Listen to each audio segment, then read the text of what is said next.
Anything you think of, I don't need it. Anything you think of, I don't need it, Bill.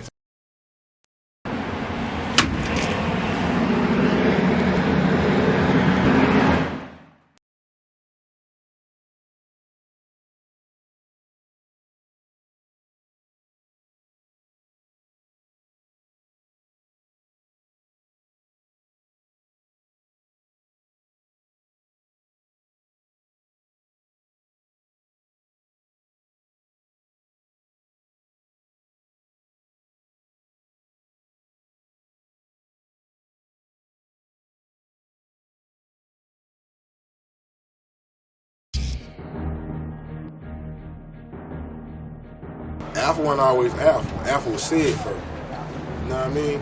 Two different people. You gotta meet Sid. You know what I'm saying? A lot of people never met Sid. I don't see that man do so much crazy shit. Shit. But his mindset was basically, you know, hey, I gotta get this money, man, by any means necessary. You feel it? Real gunplay, no cut. You know what I mean? He was a robbing nigga or a muscle nigga, always.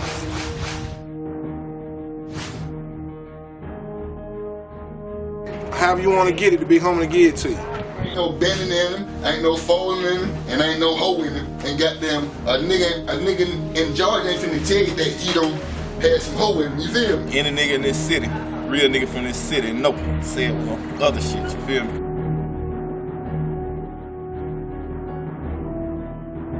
If you ain't know him right now, he probably rob y'all for this camera shit and all that. Like, for real, I'm dead ass serious. Shit, man, that nigga done shot nigga, man. Just drugs. Man, the man about murder game, man. Just straight up.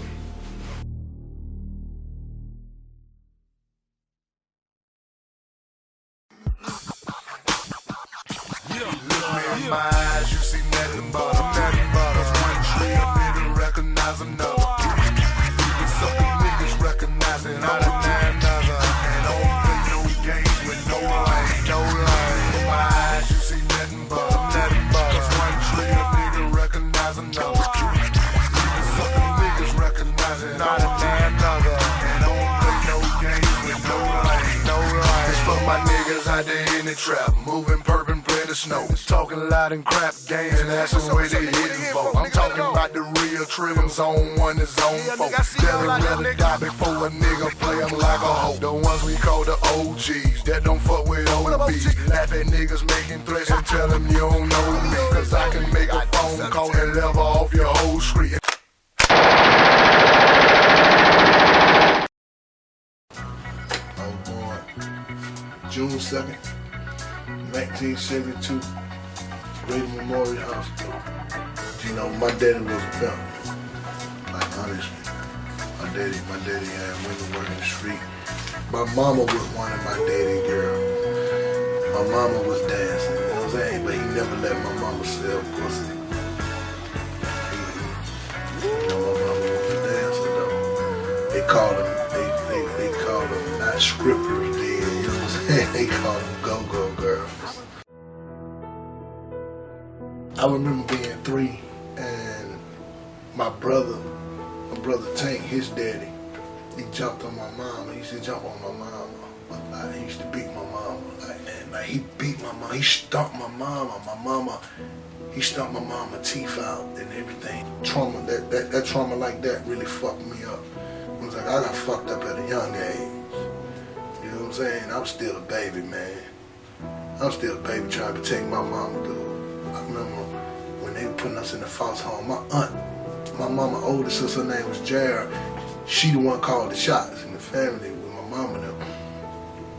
But I remember her telling my mama, like, they gonna go to the foster home and we're gonna let them go to foster home so you can get yourself together. You know what I'm saying? We're not gonna take them because you need to get your shit together. And I remember crying, man, and telling them, no, I can't leave my mama, dude, because he gonna kill my mama. People don't realize, like, been through some shit, dude. You know what I'm saying? Like, I'm just being real. I've been through some shit coming up, you know. I think it's what molded me into being a monster. 9 years old, I used to tell my partner that, man, she's like, yo, why I'm gonna go to the store and steal one sneaker bar when I steal the whole fucking box? You know what I'm saying? Like, I steal the whole box. I ain't gotta keep going back and forth for one Snickers just to say, okay, I got Snickers right now. No, I'm gonna steal the fucking box of Snickers and I'm gonna eat some and I'm gonna sell some. You know what I'm saying? That was what I was all about. I went down by the store.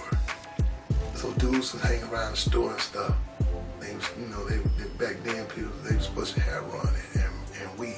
You know what I'm saying? And I went in the store, man, and stole the box of Twinkies. They just so happened by what I had been doing and teaching the other dudes, the stores had caught on like, yo, this fucking whole boxes of shit missing. Like, so I ain't know. I went in there and got a whole box of Twinkies, called myself walking out the door. They locked my dumb ass up, you feel me? We were young, you know, he got both of us. I had with the man in the store stealing Twinkies, man. The man done got caught. They done locked him up. I got to go out into the house and tell mama.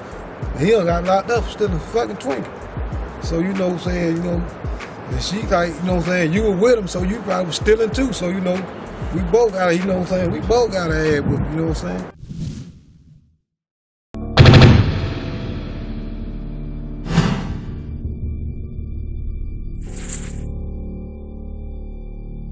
Techwood is a city within the city.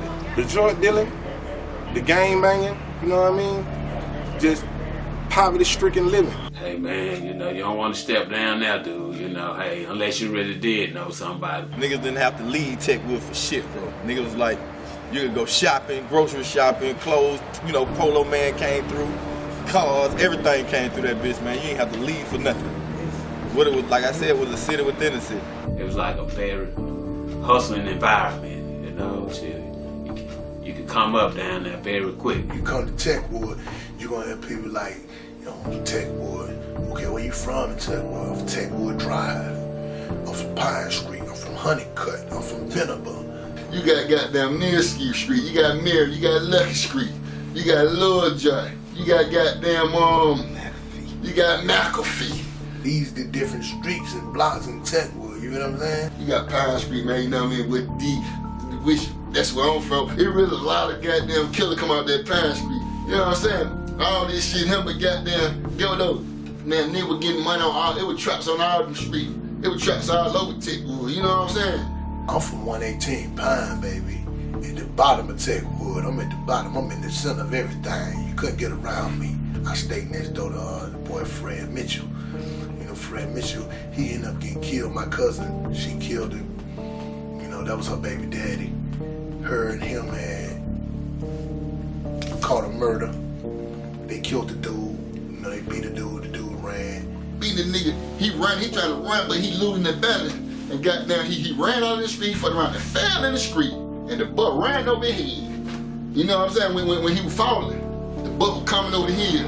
And goddamn, right when he fell, he just was so happy. That goddamn, that motherfucker, the buck's tiger just crushed his whole motherfucking head. All the bus ran over his head and killed him. And then like a couple of weeks later, while they was on the run for that, she ended up killing him. She went down, she was 16. You know what I'm saying? She was 16 at the time, and Fred was like 17, 18. Shit, man, it ain't too many crazy nights I ain't seen. You know what I'm saying? Murders, drug dealing, real shit going on everywhere like everywhere else. Summertime, they got their shirts out, 44s, 45s, everything, you know what I'm saying, outside. Nigga blast your ass and won't nobody say shit. Because if you came over there and got shot or some shit like that, you was out of motherfucking pocket. Because all the niggas boxed up, we wanted to do something to the niggas that's on the strip. Techwood was, man, like a New Jack City, man, in Atlanta. You know, you had your killing going on, your robbery, your car jacking, everything you can name, man, from harsh to evil, man. All that was going on there. This was huge. This is the first project in the United States. Period. It was so fucking big to the point where you think ain't nobody watching you, but everybody watching you. Like Techwood would have had bitches that'll do something to you. Like you come over there to get some pussy or whatever, that'd be the last piece of pussy you get, for real, because the bitch will set you up. One thing about that Woodland crew, man, you know, you come over there 2-3 days and shit, and it's been a little homeboy from another town, another side of town, and you come over there, man, you know what I mean, you get hypnotized in that Woodland. Ain't a community like that in Techwood. Never will be. I mean, that Woodland was real, man. It was a big old family, man. You know, me and you can get to hooking up on the top or shoot each other. We go right down on the other side of the hood, man. It's like ain't nothing else. It ain't even the crazy things I done seen. I done did some crazy things in Techwood. You know, me and my brother, you know what I'm saying? But it just, you know what I'm saying? It's like when you watch a movie. If you watch an action picture and they put all this in, you can see that in Techwood. You know, my father killed some cats, and the police pull up on them, and them niggas shoot it out with them, bro. One of my partners get shot in the head and survived. Get shot in the middle of his fucking forehead and survived. Them niggas shot it out with the police nigga. Like, right there. I remember the whole thing.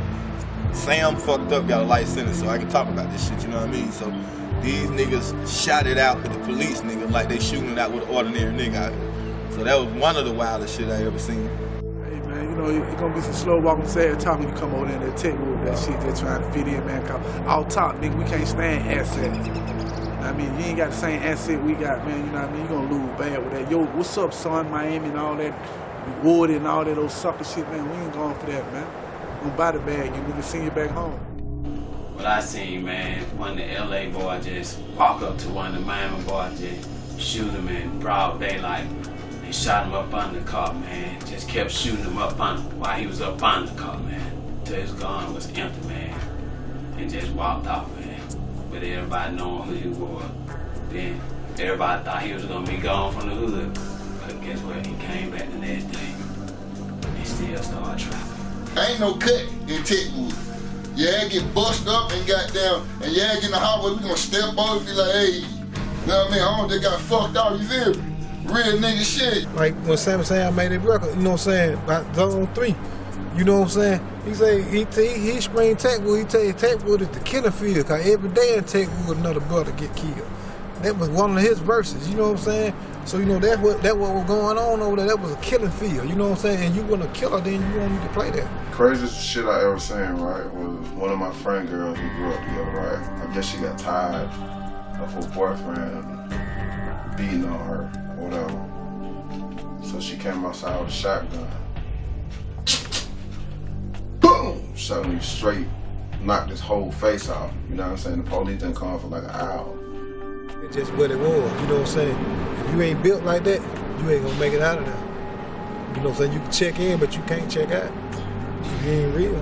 You know, it was dog eat dog. It was a real jungle. That's what I want out of Techwood, because Techwood ain't nothing. It ain't nothing but a health hazard to us and to our children. If somebody point you in the direction to Techwood, you want to go the other way. To others, it looked like the Wild Wild West and some psychotic, but to us, it was home. I got busted for trafficking cocaine, went to juvie for 26 months.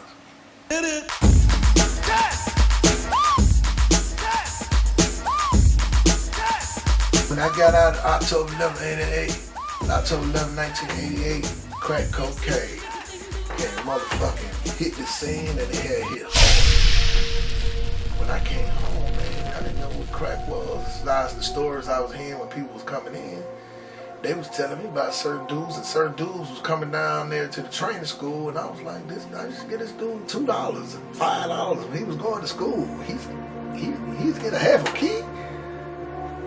It was unbelievable. Like, nah, there's no way this dude get a half a key of cocaine. My little cousin Lonzo, he introduced me to crack. He taught me about crack, how to cut it and everything. You know what I'm saying? He showed me the first crack I've ever seen, and he was younger than me.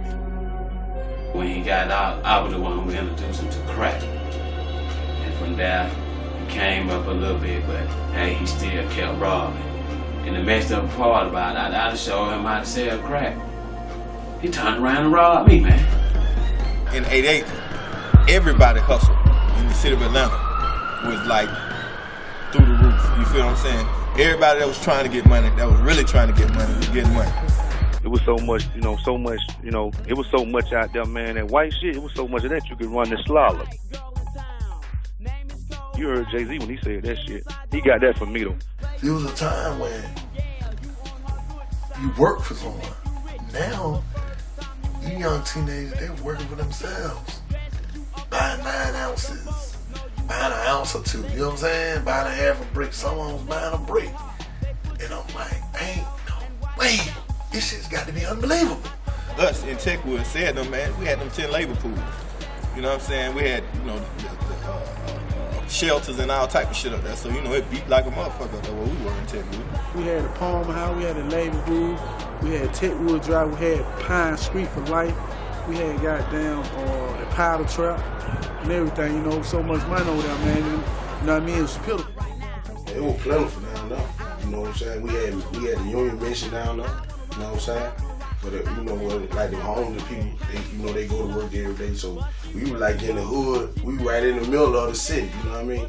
So it was so much money to be made. You can come out your door and make $10,000 a day.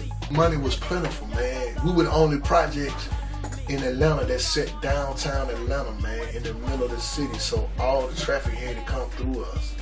The shit was beating, like, for real. Like, you can accidentally make 10,000. Like, accidentally, period, point blank. Get out of prison, right? I go to Techwood, you know what I'm saying? Catch back up with cuz, man. Catch back up with said, no, man. And start with $10. You feel what I'm saying? And create a legacy again. Come back out. Real talk, man. With God, look, $10 fucking dollars, bro. One breakdown made $40, which made in turn, man, some racks. When I got to count, man, in 60 days, man, 80 racks out of $10. You feel what I'm saying? That's a true story, bro. Back then, it was so much motherfucking dope. Till a nigga might just find a half a brick somewhere in Techwood, you know what I'm saying? Nigga might high-speed chase and come through the apartments and throw 4 or 5 bricks out the car. Back then, in Techwood, man, you could come out the door broke. Like, this is something I'm honestly telling you. Look at me right now. You come out the door broke. Walk up to me and be like, let me borrow $10. I give you 10, man. You take that 10, go down the street, buy you a breakdown. We had dimes this big.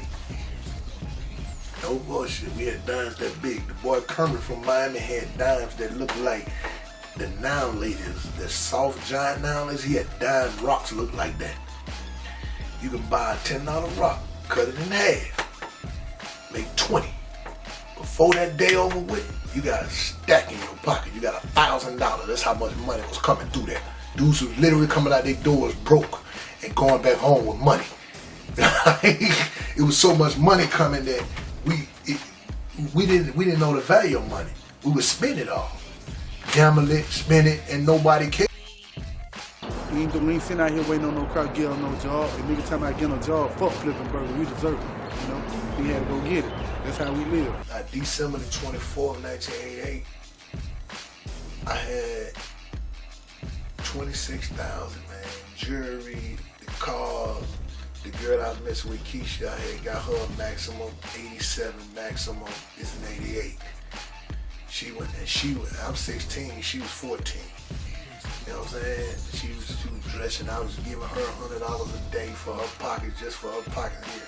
He the first man I ever seen get away crack cocaine, man. You know what I'm saying? The man get away crack, you know what I'm saying, on criminal. Just got out again, James sack, you know what I'm saying? Believe it or not, dude, I gave away cocaine, man, Christmas Eve, man. I gave away crack and powder, man. Basically like Nino Brown, dude. And this dude from the hood can tell you that, like, I gave it away. I came outside and fuck everybody was out there slinging, and I came outside and said, I got free coke. I got free crack, free powder. How y'all, who want it? And everybody ran to me and they was running all through the project screaming. That boy said giving away coke down there. He giving away. He said Merry Christmas to everybody. I'm getting everybody 2 sacks apiece. You feel me? And dudes are coming to me like, what the fuck is wrong with you, nigga? You giving away dope around here? I'm like, nigga, I got money. You feel me? And I felt I was the shit at the time, dude. Like I really felt I was the shit, dude. You know, I thought the 26,000 I had stashed away, I thought shit, you couldn't told me that wasn't 26 million. You know what I'm saying? Cause I was young. Cold motivator, hip hop destroyer, ready to survive. Just like I came. Bro was a beast. Said was a beast, man. Out here on these bricks, man. Anybody in this city will tell you. You know what I'm saying? Take a hold. I don't know how he was taught. I don't even know what kind of school this nigga went to, but this nigga stole the fuck out, straight up. You know what I mean? Wasn't no cut, no chase on. I'm talking about mama, dad, everybody, straight up. He was never no good boy. You know what I'm saying? You know how a nigga might just tell a nigga, oh, that nigga trying to act hard now, but goddamn, man, I know that nigga used to keep it next with his nieces and shit. But he ain't that type of nigga. He always been off the port. You feel me? Shit, he was just really known for being the little wild nigga he was, the real nigga he was, you know what I mean? Niggas really scared of him, you know what I mean? We went to the clubs and everything. All we did was go to the club to fight niggas, take niggas shit, you know what I mean? That's what it was. It was so many incidents of me busting at somebody and busting somebody. Like, I really got my reputation up as being that dude. You know what I'm saying? I'm gonna get at you, you know? And even if I didn't bust you, I would cut you with that razor. You know what I'm saying? That box cutter, you know? Kept that box cutter in the silver joint, flick it up, you know? And I'm gonna hit you, dude. I'm gonna hit you. When I hit you, I'm gonna hit you everywhere but up under your feet with this razor, dude. You know what I'm saying? If you put your feet up to block me, I might hit them too. You know? Boom. You know? But the same way I gave it, I got it too now. I got it. Now, I ain't gonna never say I was the only one in this city that was getting busy, because, you know, I got shot a couple of times. Some dudes that was getting busy too. Like, hey, home, you ain't the only one out here got a cannon out here now. You know what I'm saying? You see, he was, you know what I'm saying, like I say, man, home was straight up, man, G, man, you know what I'm saying, all around cold, real nigga, man, not the definition that niggas are spitting now when they say real nigga, this real nigga shit for real. I got tried once, I can say, before I went to training school for trafficking cocaine. I was fucking with my partner Dre, Pre-AI Dre, and he was down with Unc, this dude named Unc, we called him Uncle Buddy, and it was Dre, Tim, Abercrombie, Big Hawk, all these dudes, and this dude named Buck. Buck killed somebody. He was older than Larry. Larry took the charge for his brother. He took the murder. But Buck tried me, and I started busting that Buck.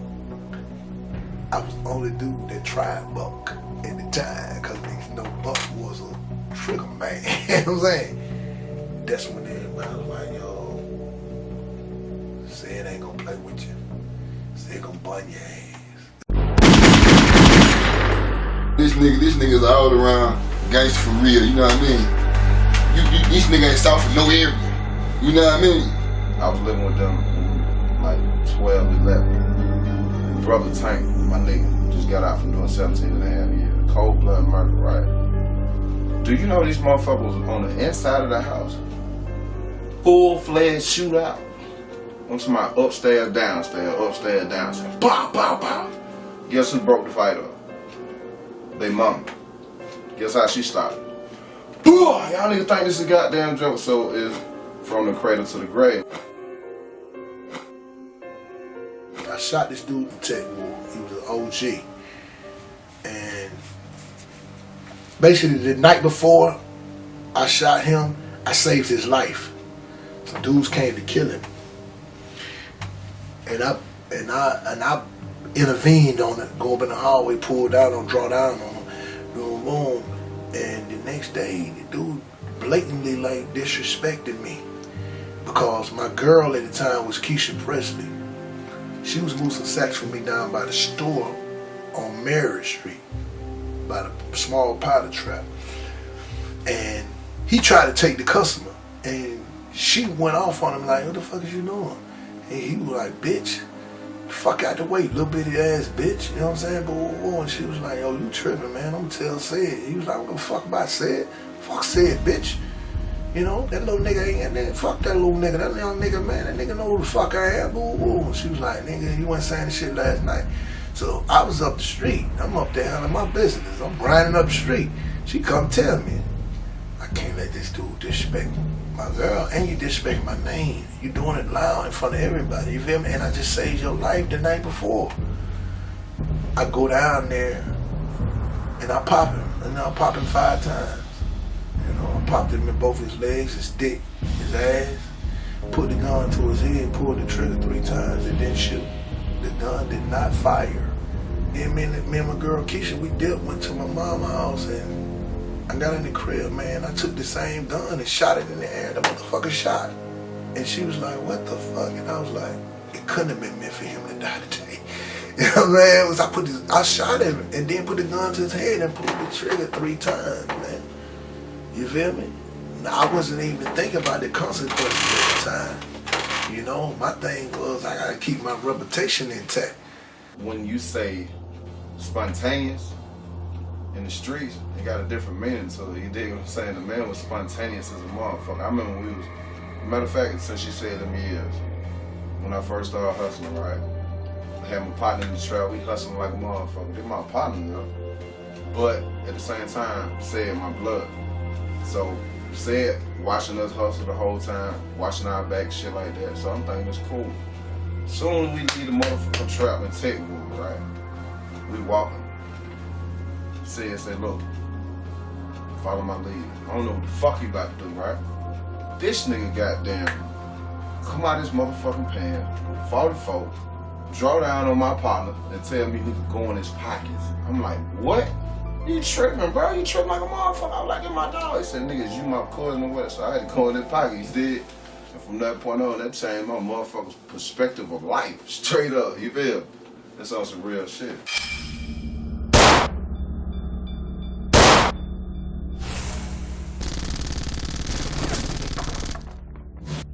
Dude named Big Bird, my best friend Rabbit, his baby mom Priscilla, her sister boyfriend named Big Bird. I'm 16, Big Bird had to be about 27, 28 at the time. And Big Bird was talking about some shit. And I was like, the fuck are you talking about, man? Fuck on that lame ass shit. You know what I'm saying? He was trying to clown a nigga because he an older nigga, you know what I'm saying? And he was like, he told me, he said that I was a flunky for my partner named JD, my partner John. He said, nigga, you ain't never John flunky, nigga. But see, you don't know the relationship me and John had. I was doing my own thing, but see, John used to give me work too to move his work. And I looked up to John, you feel what I'm saying? I was my own man at the time, but John was my dude. So he give me work to move for him too while I'm moving my work. But he paying me. He ain't pimping me, he paying me good money. So Big Bird, you know, he gonna throw his 2 cents in, trying to clown me in front of everybody because we gambling. And so I'm telling Big Bird, you know, next time you see me, nigga, it's on sight. You know, it is what it is. He like, young nigga, I slap the fuck out you keep talking. So I walk off. You know, I ain't never like 150 pounds at the time, 140 pounds. I walk out like, yeah, okay. So when I see him, it raining midnight. As soon as I see him, he was getting out of 5.0. I see him, it's on sight, because I don't put it out there. I come out with both of the guns. I got a motherfucker, I got a 38, and I got a 38, and I think it was a German Luger. I come out with him. Just letting go. I'm running toward him while I'm letting go. And I slip in the motherfucking water, in the rain, nigga, and fall in the mud face first, nigga. Damn, I ain't this nigga face first, muddy as a motherfucker, raining like a motherfucker outside. He comes up. I know he had a 45. Because I remember that motherfucker, I remember the light, the street light hitting that motherfucker, and how it sounded. He came way behind that motherfucker, leaned over the hood of that, he had a convertible problem, he leaned over the hood of that motherfucker. Get one of the cops. So he doing that, I'm trying to get back up, get my wits about myself, I'm running back and I'm shooting. I run out of bullets. I run up through the horseshoe. And when I run up through the horseshoe, I see my little cousin Alonzo coming through there because they hear the shots down there. Now down where we at, you hear the shots down there where we grew up at. Everybody coming right there because who shoot? When you look, see who's shooting, if it's some niggas from the hood shooting at each other, you straight. If it's your people, you gonna get it too. You know what I'm saying? Boom. So he like, yo, what's up, cuz? I said, you got your gun on you? He said, yeah. I said, give it to me. He gave me his gun. I turned back around and went back at Big Bird. Coming back down, he finna go up in the apartment building. He shook up. I hit that corner. Bum, bum, bum. I come back at him. He falls in the door. You know what I'm saying? So boom, we dip off. We dip off, you know, JD catch up with me later on, like 2 in the morning. I'm at the Scottish Inn Hotel, Ohio Mill. I'm at the Scottish Inn. JD come holler at me, and he like, what happened? So I tell JD what it was about. And he like, what? Check that nigga when I see that nigga. See, JD was his age. So JD went up to him and smacked the fuck out of him the next day. I'm talking about, when I say smacked him, he smacked him like he was a bitch. Nigga, don't you never come at my young nigga like that. Wow! He like, no, JD, no, JD, no. And I stood up on the wall. I'm stood up on the wall like, nigga, you got me fucked up, nigga. You know what I'm saying? nigga, I'll kill you out here. You know what I'm saying? Boom. And at the time, that's the same day Chris Wahlberg, he used to play for the Hawks. That's the same day I pistol with Chris Wahlberg. I jumped off the wall and slapped him with the gun. He was screwing out on crack then. I'm the one who used to sell him his crack. I was a young boy. You know, we do the history on that. I used to sell Chris Wahlberg his drugs. You know, the wrestler, Lex Luger, I used to sell him his drugs. He used to come get drugs from me. Bobby Brown used to come Techwood and get drugs. I sold Bobby Brown dope before and all that. Yeah. One time, you know, when we was in the house, you know, staying with our mama over there in the West End, you know what I'm saying, cause she done got a throw and got out of Techwood, so we just had an apartment in Techwood, but we'll go with mom, I got that mom. So we at our mom house, so he was finna get ready to go back over with girlfriend Keisha, he finna get ready to go to Techwood. So, you know, I'm waiting on the little hoe to come over to the house so I can see what's up. So, well, when he go out the back door, you know what I'm saying, out the kitchen door, go out the back and walk out the side of the house. When he going out the door, I'm sitting in the living room, so you know you gotta come by the living room window. And we're in the house, so you know he walking. So as soon as he get past, I hear him walking. Next I know, I just hear his gunshot. You know what I'm saying? And the car speed up. So I try to run to the door. So bro, when I run to the door, bro, I fall back in. They had done shot the other leg, bro, bleeding and everything. You know what I'm saying? So I'm trying to goddamn see what's up. You know what I'm saying? But the car gone now, so I can't do nothing. You know what I'm saying? So I go back in. I'm trying to call when I go back in, run back in the house. To call the ambulance, bro, had done call his girl. The man nigga done shot me. I'm like, nigga, you gonna call that damn hoe, nigga? You better call the ambulance, nigga. You ain't here bleeding on mama shit. You know what I'm saying? So, you know, we got her to the hospital, you know what I'm saying? You know, leg wound, but you know, a nigga tried to hit our mama house. So, you know what I'm saying? We like, man, when we find out who that is, man, come on, man. Why you gonna shot it? You know what I'm saying? Cause what if my mama was here, you didn't want no straight bullet hit my mama. Come on, dude, y'all crazy, man. Who knew what I was about, and they had a respect for it, but at the same time, they was like, shit, we about the same shit, you know what I'm saying? So they was like, we ain't no pussy nigga, we can get back at you, nigga, how you want it, you know what I'm saying? And I respected it at the same time, you know, I gave it as good as I took it as good as I gave it, you feel me? I took it all in stride, just like I gave it in stride. I got shot cuz out of fear. You understand what I'm saying? He shot him out of fear. To try to make himself seem like maybe, you know what I'm saying, that he would do something, because after he shot him, he really realized what he had done. You understand what I'm saying? The dude was copping deuces from that point on. So, you know, that was messy too. Like I said, I saved one of those cats, you know what I mean? Literally saved his life, man, cause I knew the cat, you know what I'm saying? Had it not been for me at that spot when I was there, when cuz pulled up, he'd be dead right now. Talking about the ghetto. The drought of '89 was berserk. It was something that we never saw, man. Like, we never saw it coming. Money coming, we never saw it coming, man. When it hit, man, it like affected a lot of people because it turned a lot of dudes who weren't robbers into robbers. That's when I started taking, you know what I'm saying? Because dudes wouldn't say, you know, weight. They wouldn't say you a key, half a key, a quarter key. You had to buy everything in ounces. They took the ounces, man. When they dropped that coke on the street, when they finally released it, it was like a week before dudes finally started releasing the coke. The dudes who had it, they were sitting on their coke and riding around, you know what I'm saying, waiting, starving. You know, starving animals, everybody out here drooling at the mouth. And there's some money, we got some money, ain't no dope in the city. dudes had the code. So when they released it to the streets, they wouldn't sell no way. It was never ounces, 1,500 an ounce. You went from paying 700, 800 an ounce to 1,500 an ounce.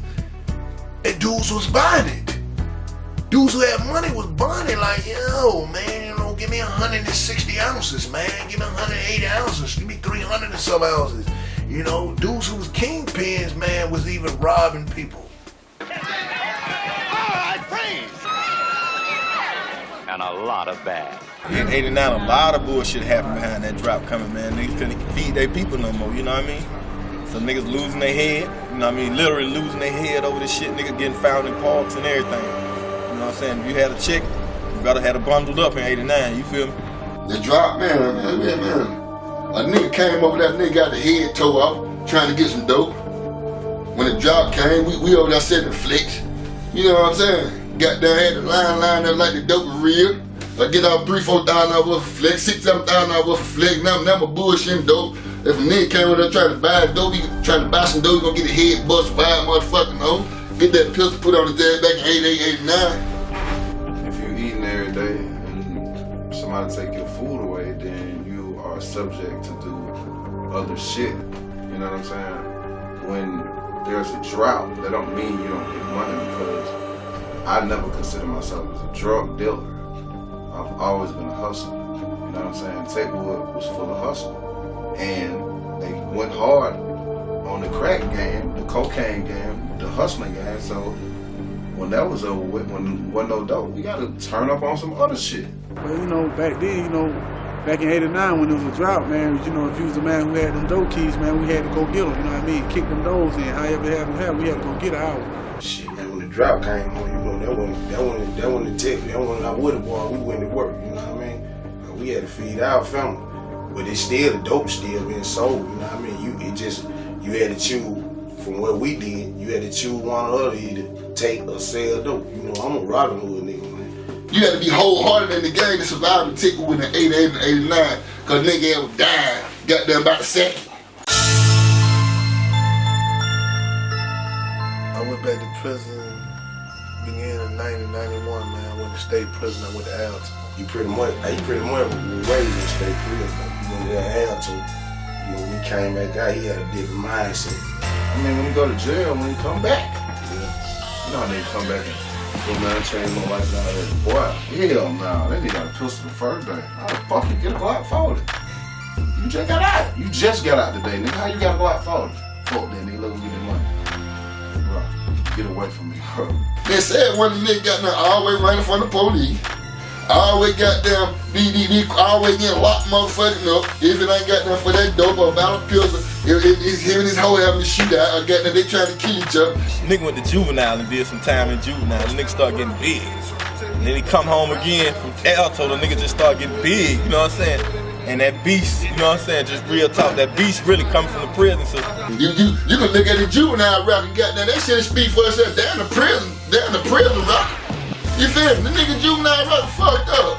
They broke out of juvenile. Him, Scrooge, the Bilo, goddamn Spud, all these folks broke out of juvenile. Y'all beat the shit out of God now, all this shit here. Real nigga shit. Yeah, they folks finna send them for the strength, them folks broke out of juvenile. Yeah, the first to do that. Wake your punk ass up. The trigger got no heart. I come back home in 93, man. I got out, motherfucker. It was May 26th or May 27th, 1993. The streets in 93, man, it was straight pandemonium, man. You know, that was that minute to society had hit. You know, they was calling my little brother Tank. They was calling him O-Dog, because my little brother Tank, you know, he had the long twist in his head like the word O-Dog on that movie. And it was straight pandemonium, like niggas is putting in work at that motherfucker. The whole crew started rocking that motherfucking iron, 93, 94. We just really got down when we just flipped the script on this. You feel me? So goddamn, we went to just take the shit, kicked out the niggas. You know what I mean? Yeah. These niggas already know what time they were there, you know what I'm saying? And the whole Techwood posse. But goddamn, we went to kick down the niggas, pull the niggas out 300,000-400,000. Yeah, this where the wolves. You know what I mean? Y'all niggas already know what's happening. How he felt that day, That's what it was. You know what I'm saying? If I come out and feel like I'm gonna sell some dope, just cool it, and then that's what it was. You know what I'm saying? But I gotta goddamn go out here and muscle a nigga for it, that's what it gonna be.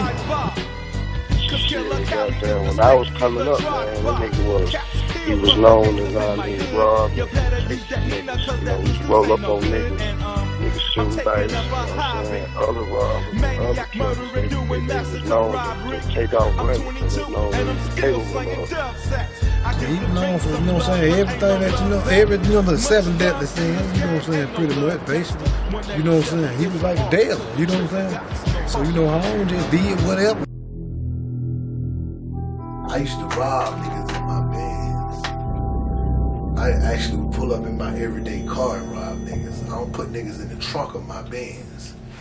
Like, I used to pull up and niggas would actually throw their keys and hide their jewelry and shit.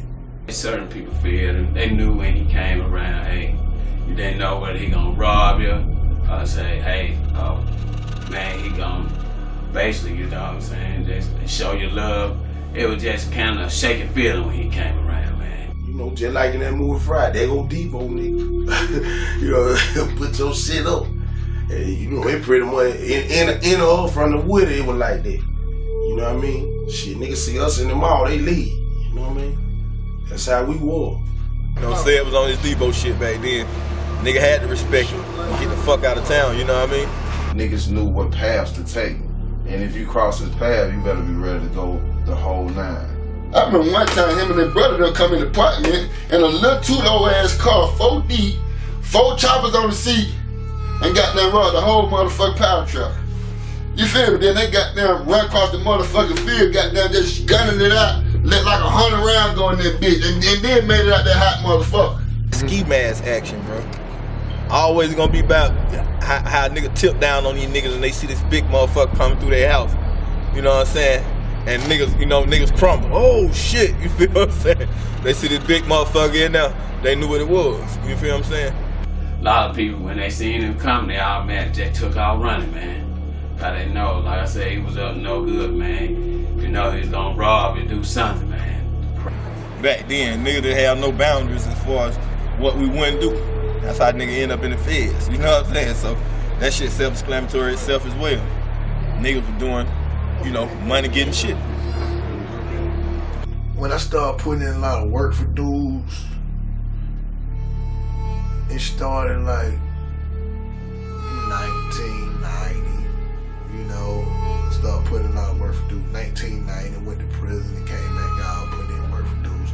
Niggas will come to me because they knew I was a live wire. You know what I'm saying? I was T2G trained to go. You know what I'm saying? Out here in these street, bro. If you ain't about murder out here in these street, bro, you ain't gonna laugh. And that guy, they gonna test your motherfucking G all the time, bro, out here. Culture and disbelief, man. Every nigga got money, ain't a real nigga. They just got some money. You feel me? Every nigga got money, ain't no killer. He just get money.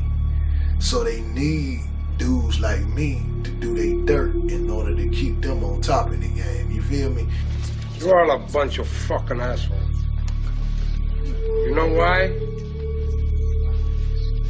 You don't have the guts to be what you want to be.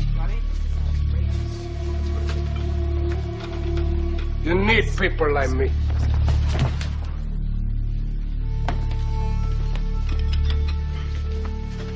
You need people like me so you can point your fucking fingers and say, that's the bad guy.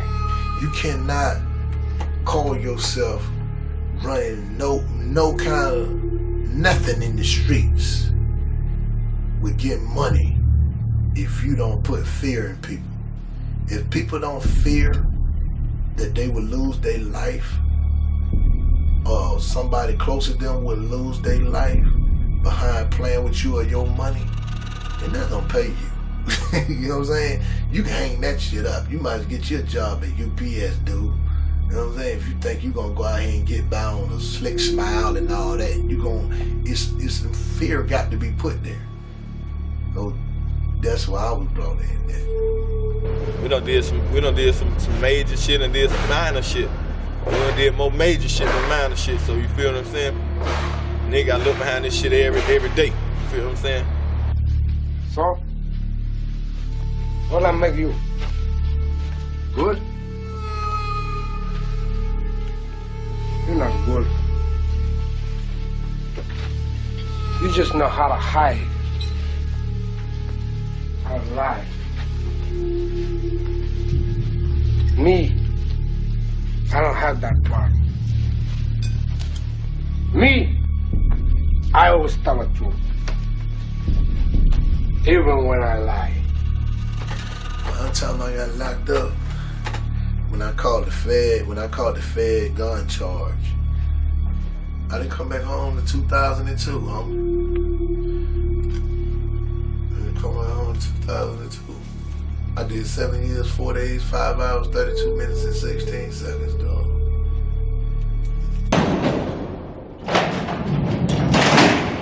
We used to sit in the prison and we used to look at the videos, and everybody in prison used to be like, man, these fake ass niggas, these niggas ain't did this shit we lived.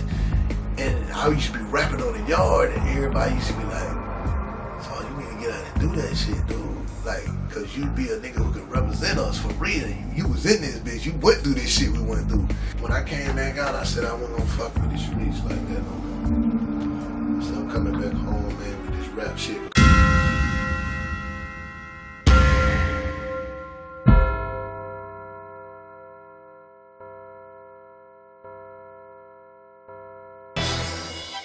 When he went into the rap game, you know what I mean, it was a shock to me. I ain't believe it. Yeah.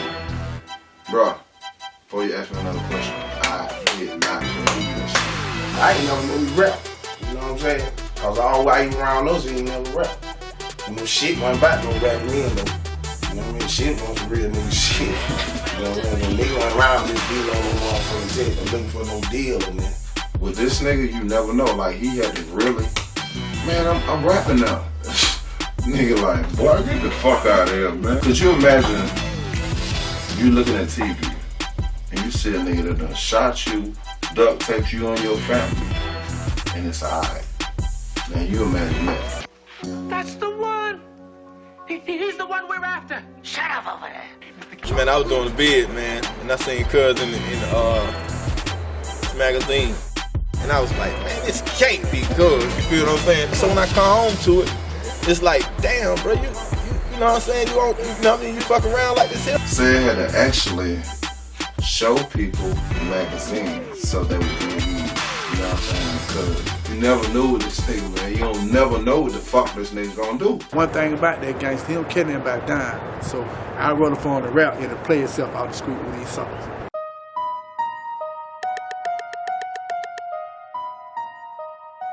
When I came out of prison, I came out February motherfucking 8th, 2002, All-Star Weekend in Philadelphia. I got out the same day All-Star Weekend started. And it was in Philly where I got released too. I got offered my first record deal 2 weeks out of prison. Beanie Siegel offered me my first record deal in his mother's living room. Right for his mom, his sister, and his sister called him. His mom thought he was in Atlantic City, but he wasn't. He was in Philly. He came with Oskino, Sparks, all on. I was like, I'm seeing this dude on TV now. He's standing in front of me. I rapped for him. It was his birthday, matter of fact. And he told me, man, me-ball, like, make sure he come around more. We're gonna put it down with this thing we got going on in state property, the Rockefeller thing. And I turned him down. I told him, no disrespect, I'm a boss like you. I just want to make sure you feel me.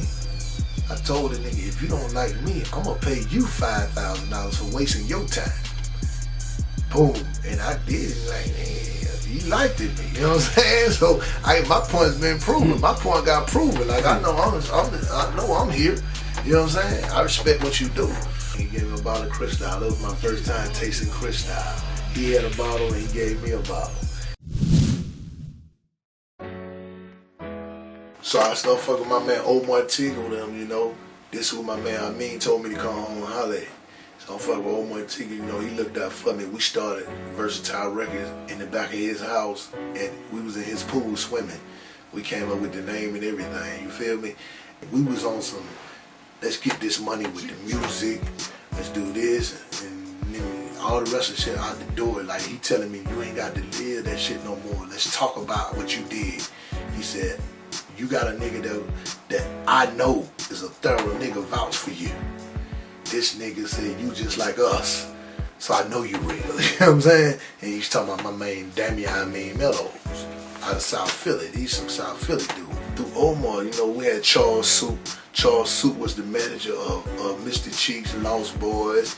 He managed the dude Cannabis and all them. He was the vice president of Urban Department and Universal Records. And that's how I got my deal. That was 6 months out of prison. I was on the road with Floor Tree and N.E.I.R.E. N.E.I.R.E. had that tour going on at the time, Voice to India. I was on the road with them. They had me down as security just to teach me the ropes of the music business. They wanted me to learn everything on the business side, not just a rapper.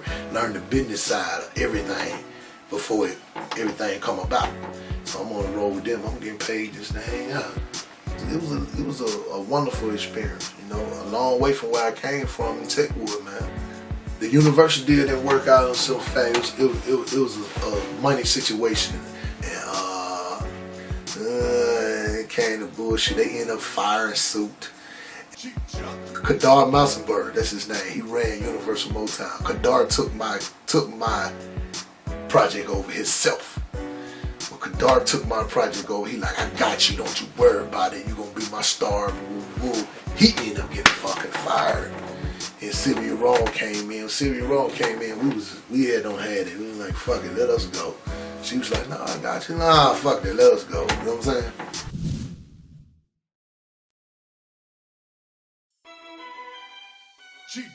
I ended up getting over Tip because Block from the east side, but I did time with Block in state prison. You know what I'm saying?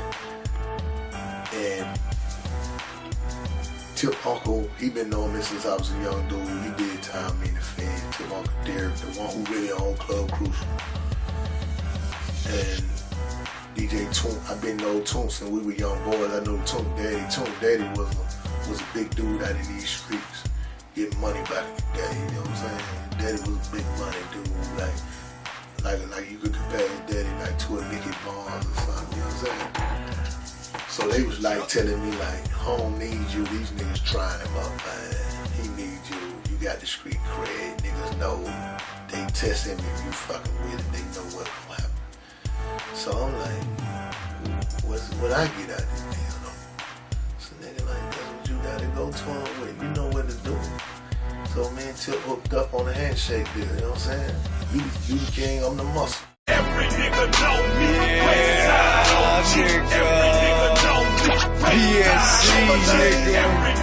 If you don't respect that now, you don't respect this hustle. T.I. got there, know that home was a real nigga, man. I need this nigga on my team. I already knew CTI left around me.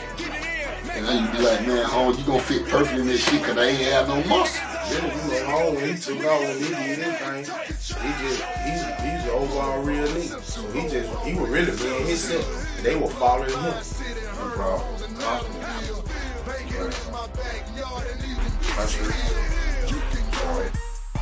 Tip, young LA, Mac Bonin, you know what I'm saying, Jason Jeter, he brought confidence to me. You know what I'm saying? When Tip did the video and Born Home, when he was beefing with Shot him off, he wouldn't have did that what I said.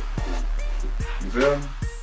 When he did the video and said it was on the porch with him, he wouldn't have did that what I said. You know what I'm saying? He did the video and overlook, he wouldn't have did what I said. Mine is what I thought he brought to it. He brought some realness. He ain't just bring the rap side though. He brought the respect. Like niggas don't respect Grand Hustle now. It ain't just no fucking, you know what I'm saying? Just you got Chip over there, suburban kid that can put words together real well. Now you got a nigga like, you know what I'm saying?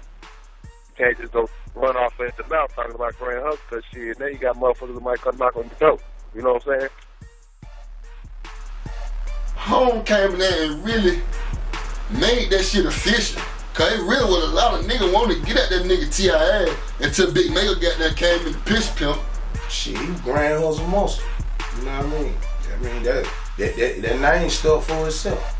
You know what I'm saying? Niggas wanted to be around him Cause nigga was scared of other niggas, you know what I'm saying? His name said name carry a lot of weight, you know what I mean?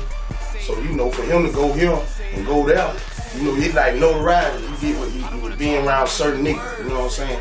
Like when I say you go to the club, you know what I'm saying? Niggas see you around niggas, it's a motherfucker give you a G pass, give you a G, you know what I mean? So you hang with niggas like that. You know, they couldn't make any moves or decisions without him.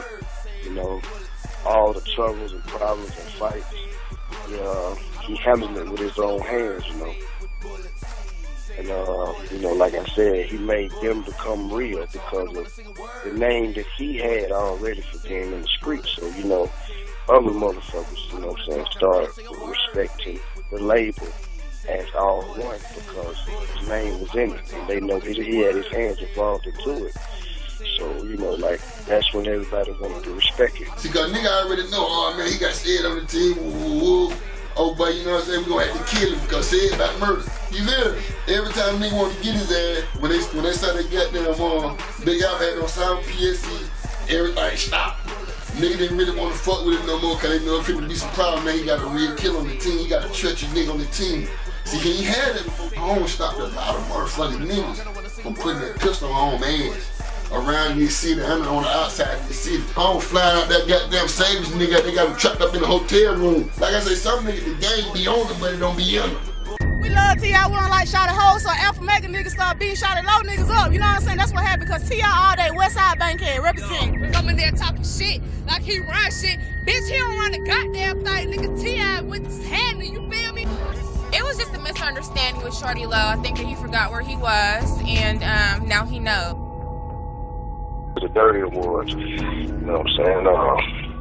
It was all because he was looking out for Tip, you know what I'm saying? You know, Tip was performing, you know, doing the song. Bro got real good eyes, like he see shit in crowds, like somebody plotting on, you know what I mean? He saw the movement, you know what I'm saying? That's why he jumped off the stage while the song was going, you know, by himself, you know. And he, you know what I'm saying, Mayweather niggas out, somebody flatline niggas out. They had all kind of police trying to pepper spray him and shit. That's basically what happened. But it all revolves on, it was all about riding for this nigga Tip.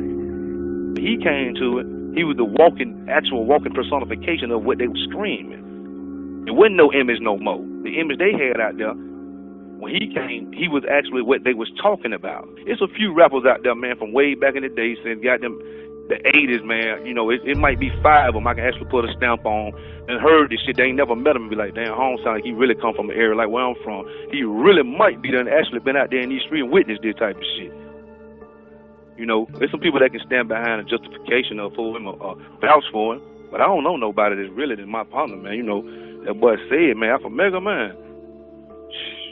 I don't really know nothing. I don't know, man. I don't know, man. It ain't too many people built like that, man. Out him, man, you know, hey, the older guys, that, man, they probably wouldn't make it against. I'm stunned and totally surprised by the news about Alpha said fellas in parentheses. You ready? I'm listening. Okay. Even though all of our artists and employees are asked by us to be honest and open about their past history. When the Smoking Guns article hit, the real story behind that situation is this dude was saying, oh man, this nigga snitched on me, this nigga did this nigga was some shit. Then all of a sudden you see this nigga that you say snitched on you, he's on TV, he's on video, he's doing parties all over the city. Why you ain't ever said nothing? Why you didn't bring this out? Yeah. That's why I say, we know what's going on. We know a nigga be in there and say certain things to save himself. You know a nigga don't be meaning no harm. That's why you pick a nigga you don't know to do it. You don't pick him a nigga you don't know to tell the truth on. You pick a nigga you don't know and you lie on it. You lie. Yeah. You lie. And nigga be like, man, you a lying motherfucker, nigga, you don't know me. Okay, you right, nigga. Just make sure your lawyer work that out, cause my deal sealed already. Nigga, my deal was sealed. You right, I don't know you. Never heard of you, nigga. No lawyer you got can't defend that. And that's why niggas sit there for a month, 2, 3 months, a year, and be pissed off. And after a while, the nigga say this the way the game go. It was a nigga, man, I never in my life seen that dude, man. Man, that dude got up there and said a few things about me, man. And at the time, yeah, I'm upset. I don't know this dude. But man, you know what? After you sit down and you get the understanding, and I'm the victim, and after you get the understanding, you say, oh, I know what the nigga was doing now. You know what I'm saying? You understand. Because everybody do that game. You know, everybody. There ain't no nigga down there that ain't did that game. Everybody. So that's why I say, in the real world, niggas know what's happening. Only nigga that don't know what's happening is a nigga that ain't never been in the real world. It's basically like a contract. I was a street dude. I got paid to do the dirt to dudes. You feel me? And I didn't want to do what I did, Ali. I would have rather handled it on some street shit. And I would have no remorse. But I was told to do it a certain way. I was told to lie on him. And it was by dudes that he fucked with. You know what I'm saying? It was by dudes that knew him. I didn't know this cat. You feel me? And basically, nigga told me, we're gonna keep you from catching 30, 40 more years. It wasn't no prosecutors. It wasn't no DEA involved, with no FBI, ATL, none of that involved in this situation. You know what I'm saying? It was dudes that he knew personally,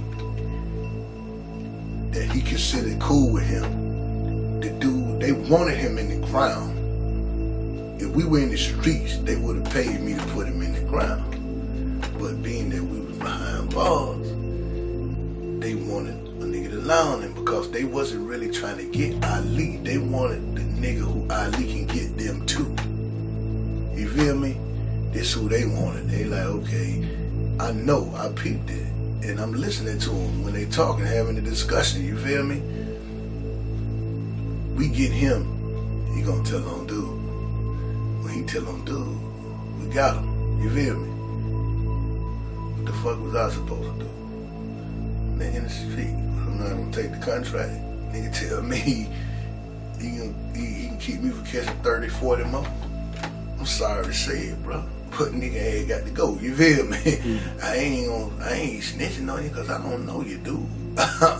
You know what I'm saying? These niggas gave me a story to put together, nigga. They gave me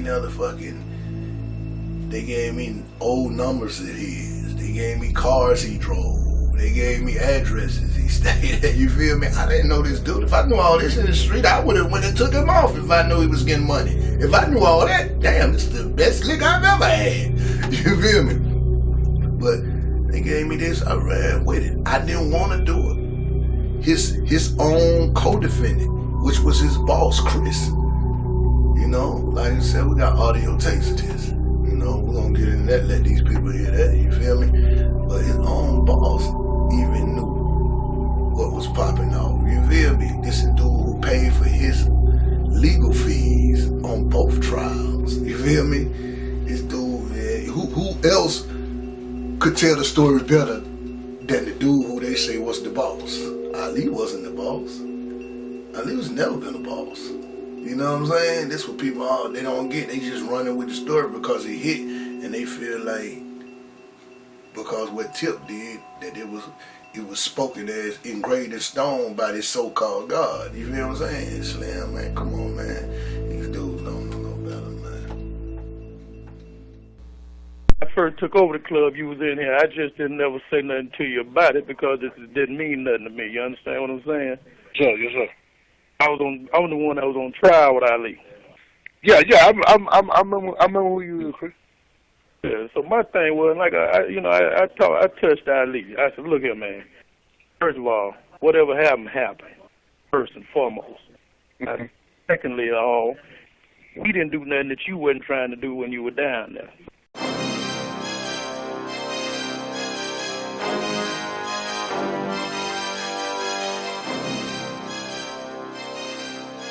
You know what I'm saying? Saying he did this and did that on the smoking gun and all the YouTube shit. That shit some bullshit, man. Nah, hell no. My nigga ain't did no, telling on no nigga, man. Not from where we from. Nigga ain't did no telling on no nigga, B. You know, one thing about snitches, man, they get stitched.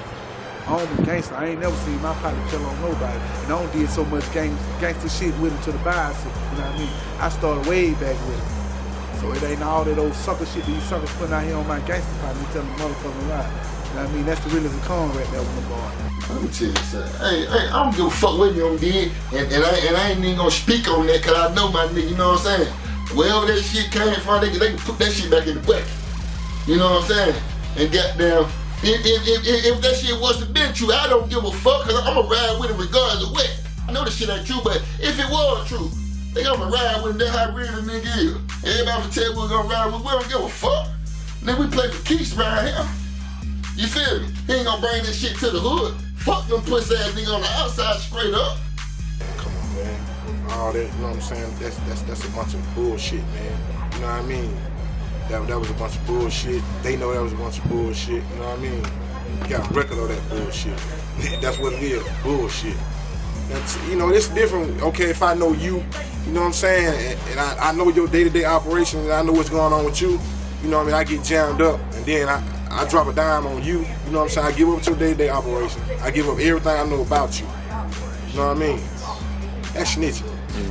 You know what I mean? That's snitching. But that situation, it's not snitching, man. You know what I mean? That's not snitching. Hell no. Ain't no, you know what I mean? You know, niggas do shit. You know what I'm saying? Niggas got their artillery more. I went to the Fed. I know a lot of niggas out here talking about they ain't told. And I know they told to get out. You know what I'm saying? You got niggas in there been 15, 20, 30 years.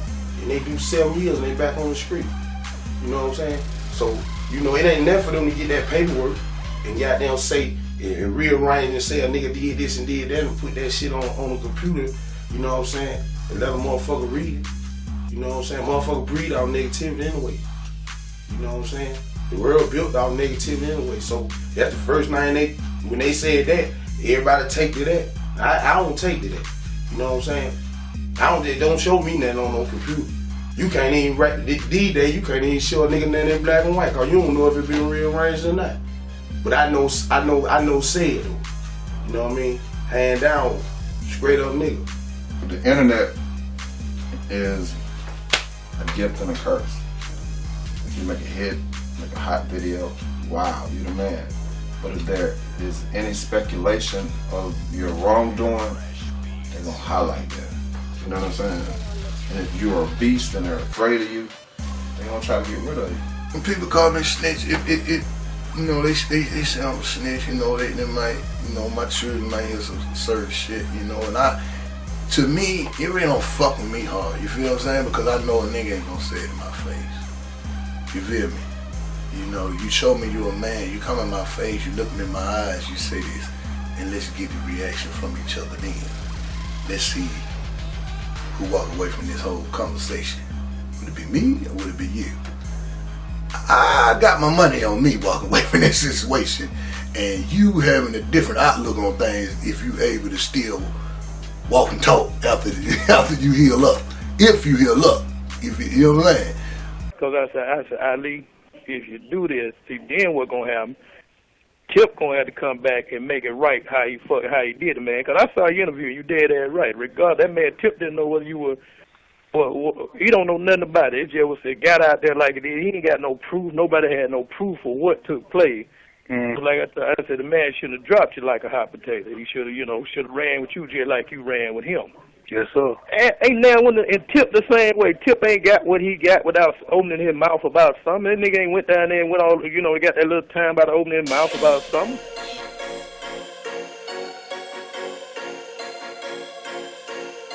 I was like really fucked up by it. Not by how it went down, but by how Tip handled it. You feel me? Cause it was my man, it was my dog. Like, I rode with this young dude, you know what I'm saying? Dudes know I wouldn't just kill for this dude, I would die for this dude, you feel me? Like, out of some real love, loyalty thing, it wasn't even about no paper, I rode with Shorty because I really fucked her with Shorty. When people was telling me own family members was telling me not to fuck with Shorty. They let the Shorty logo hit on and kill his career, you know what I'm saying? Because he ain't got the big head. But my thing is, if I'm with you, I'm with you. If I'm against you, I'm against you. I never did nothing for Shorty to run no radio station on me, you feel me? Without even looking into it to see what was up, you know? I don't run some of the most notorious neighborhoods in this whole city of Atlanta, you feel me? And man, with some of the most notorious dudes in this city of Atlanta, but we do have a code. If we down, we down, you feel me? Anything pop up, you do deserve for me to come to you and find out what's the real deal, you know, without just running on what nobody say or being no bitch ass nigga. On no whole shit, and I think Shorty chose the bitch ass nigga route, you feel me? Because any real nigga know, come on man, who does that, man? Who does that? You my man, I'm going on here, I'm coming to you. So let me ask you something, Stan, what's going on? You know, and that's, it hurt me. Like, I can admit it truly hurt me though. It hurt me by him, it didn't hurt me by the situation, you know. That shit was bound to hit one day anyway, you feel me? It is what it is on that situation. I will gift wrap anything you want to do. I gift wrap these niggas for you, man. Because I got that kind of respect. You know, I've never been a follow behind the tip situation. A real recognize real. No nigga can poison me with shit. You probably don't walk the streets and heard a million things from different niggas about you. You ain't heard shit negative come out my mouth or from me. Right. Yeah, real recognize real. Hey, fuck what them industry niggas, what you go through with these industry niggas, man. Real niggas know real. And real niggas know that Alpha is a good ass nigga and that Tip them abandon that man. That's what real niggas know. Okay. Fuck what some nigga that read the internet. Them niggas don't even count. Niggas like that don't count, bruh. They don't count. Real always recognize real. Period. Come on, man. That's the way. That's real. That's real world. Those, you know, any of these niggas make you think that they down there with a 20 count gun charge. You think he just remain silent? Come on, man. You know, the real world. Fuck them niggas appreciate my partner, you know what I'm saying? Then my partner need let us in on that shit. Cause you know we supposed to be behind that shit for real. It's a real nigga behind that shit. Them niggas got them shit on my partner. You know what I'm saying? I ain't even thank my partner for all this shit. He kept that nigga ass out of it. You know what I'm saying? Them niggas want to get at that nigga ass. Homie sticking their neck out on the line like a turtle, my nigga. For that nigga, you know what I'm saying? And this is the thing my partner get, you know what I'm saying? But yeah, we'll be back in this shit. You know what I'm saying? We still to get big up the T.I. You know what I'm saying? But goddamn, we ain't gonna hate on you, boy. Goddamn, we still at you though. Straight up. Like, dude, come on, dude. You know what's going on. Then you sit here and you give people this bullshit, bogus story. You give the people this bullshit, bogus story about we ask all our employees that great nigga. Who that motherfucker at a record company ask you your past criminal history? Hey, what's happening, y'all? Some people call me Tip, but this is about another kind of tip that can help our mothers, our sisters, our brothers, and our fathers help get the perpetrators who commit crimes against them off the streets. All you got to do is call Crime Stoppers Atlanta. Tips can be anonymous, and there's even a reward. The number to Crime Stoppers Atlanta is 404-577-8477. That's 404-577-TIPS. Channel 2, community coverage you can count on. Your life experience making who you is, and then you ain't experienced that. You ain't experienced gangster shit in your life. You can't be a gangster. You need to be in the mood. Stay in the mood. You know, act. You did the right thing. You got an American Gangster, because that's the closest you gonna get. So that shit sound good in rap because it rhyme. You know what I'm saying? You know what I'm saying? You spitting that little shit, but you know you ain't did that shit. A lot of these cats out here, man, I ain't gonna say this to put them down, but they be faking, man. You know, they don't stand behind what they portray. You understand what I'm saying? that being said, that's why the city takes a lot of flack, you know what I mean? For just, just not standing up, man. You know what I mean? You got a lot of guys, man, in Atlanta that instead of just standing up for what they believe in, they roll over, man. Yeah. Well, you don't know what that means. You just don't know. I already know what deal was with the shit with Tip. He had to protect the image. Yeah. Protect the image. He don't want nobody in his business. So I respect it. Yeah, you do, but I don't. The way I look back at it now, it's like they use him and now they want to assassinate his character. Man, niggas don't rock like that, man. Real niggas don't rock like that. They were already doing their thing. And then now you want to assassinate your own character. That shit ain't what's happening. Man, you don't rock like that. You wouldn't nigga for life. Now, you don't assassinate no real nigga character, no way. My big partner hurt about that shit. You know what I'm saying? I'm coming state to state saying your motherfucking man and different things I get. But goddamn, we'll get big up the goddamn T.I. because he did pull my nigga in because he saw a real nigga. You feel me? See, ain't no nigga like they gonna pull no in in. The nigga already saw that goddamn, this nigga a real official nigga. But goddamn, I ain't like the thanks my partner got at the end of the motherfucking show though. You know what I'm saying? And ain't no big ups on that. But you know, loyal, you loyal. Loyalty is just loyalty. When you went through that thing with Shaka them and you got on that phone and you called me and I got there, that's supposed to mean something. I came to LA quick. Yeah, exactly. I remember that. See, when there was trouble, you knew my number was speed dial number 1. Yeah. But then when trouble came my way, you disconnected your phone. If I was able to talk to Tip, I would tell Shorty this and so. You was a bitch ass nigga, how you did what you did. I gave you the title real nigga, and I kicked myself in the ass for that every day. You know what I'm saying? You did some whole shit. I ain't got no malice towards you. You know what I'm saying? Because when you do your interviews, I know you. People look at your interviews, they don't know. I know how you talking cold.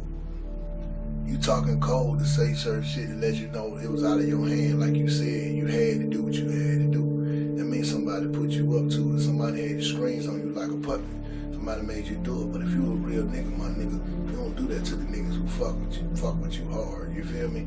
You ride with niggas who fuck with you hard. Fuck with another motherfucker, think about it. You feel me? That's what make you thorough.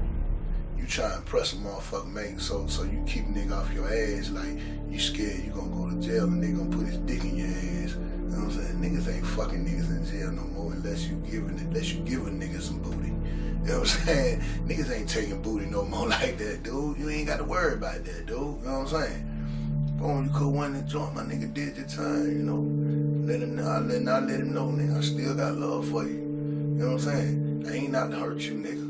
I ain't out to hurt nobody around you, nigga, because you still, to me in my eyes, you still the little nigga that I used to always say, nigga, you gonna be rich, nigga, don't trip it. I got your back. You know what I'm saying? I'm with you. You still that nigga to me, you know what I'm saying? But as far as me fucking with you again, I could never fuck with him again. I'll never fuck with him again, you know what I'm saying? Because it'll be just like me going and get a snake that's sick and docking that motherfucker back to health, and he bite me. The fuck I'm gonna get mad at this snake for when I know this nigga's a snake? He gonna be supposed to bite me, you feel me? So if I fuck back with Shorty again, it'll be like fucking with a snake, you know what I'm saying? I know this bitch gonna bite me. He done bit me before, you know what I'm saying? That's what he do. Yeah. So see, your children, your son, your daughter, and your baby mama, they need to understand the kind of clout that you carry out here and never hold shit away from you. Because your children don't understand the dirt and the shit you done did and went through. Their asses will get passes in life. Shit, next forever, man. Keep living life, man. Make sure my children alright, man. I got 13 on, man. You know, I got now 8 girls, man, 5 boys.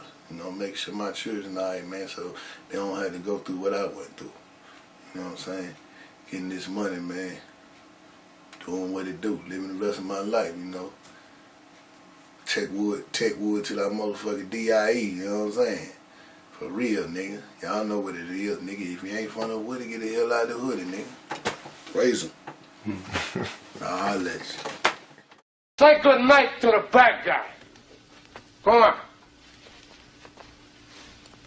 The last time you're gonna see a bad guy like this again, let me tell you. Go on. Never wait for the bad guy. There's a bad guy coming through. Better get out of his way. Talk about, man, everything I've been through in life made me who I am today, man. You know, I don't have no regrets about nothing, man. When I did them 7 years, 4 days, 5 hours, and 32 minutes in the pen, it only made me stronger. I do it again, hit them before they hit me and go to the pen. Tell the judge I ain't sorry, I do it again. Shed the same amount of blood for my family and friends. Mama said if it don't kill you, it'll make you a man. I wouldn't change a thing that I've been through. I wouldn't change nothing, I do it again. Mama said if it don't kill you, it'll make you a man. So if it's ever me or you, I do it again. I grew up in Techwood, America's first projects, where the rookies went toe to toe with the neighborhood vets. 16 years old, home in person, my first text. Shot Big P 5 times and gained my respect. Come as a bitch though, 2 weeks I was shot back. But 1 bullet for the 5 I gave him, I can handle that. I love the game, but guess God didn't want me in. Cause first day I started back walking, I got shot again. But that's the price you pay when you gamble in the street. If you don't take a loss, then you ain't in the game deep. These young boys that tell you, man, round here talks cheap. And cowards selling wolf tickets get found every week. Behind an old building, duct tape on their wrists and feet. Egg cracked open, yolk land on the concrete. That's why everywhere I go now, I told Big Heat. They gon' need more than fix it flat to patch up this leak. I do it again, hit them before they hit me and go to the pen. Tell the judge I ain't sorry, I do it again. Shed the same amount of blood for my family and friends. Mama said if it don't kill you, it'll make you a man. I wouldn't change a thing that I've been through.